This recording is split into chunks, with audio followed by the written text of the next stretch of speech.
Sam, నేను నిన్ను ఒక మాట అడగొచ్చా? అడుగు. ఇప్పుడు పర్మిషన్ అవసరమా? ఓకే, నువ్వు మీ మామ్ పోలిక డాడ్ పోలిక? ఇదేం క్వశ్చన్? జస్ట్ అడిగా. అదే సడన్ గా ఇలా ఎందుకు అడిగావు?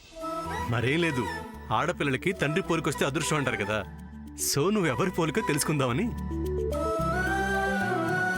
అదీ కాక నేను మీ మామ్ డాడీని ఎప్పుడు చూడలేదు కదా, అందుకనే అడిగాను. ఎప్పుడైనా వాడు పిక్ చూపించావు నువ్వు నాకు?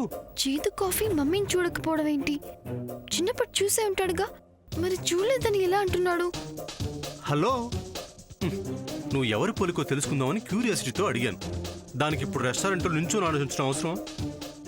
చిన్నప్పుడు చూశాడు కదా, మర్చిపోయి ఉంటాడు. శామ్, నా మాటలు వినిపిస్తున్నాయా? Okay, you want see my mom and dad, అంతే కదా? గ్యాలరీలో పిక్స్ ఉంటాయి, చూస్తూ ఉండు. ఓకే, నేను ఇప్పుడే వాష్రూమ్కి వెళ్ళొస్తాను. ఓకే ఓకే, నేను ఇప్పుడే వస్తాను.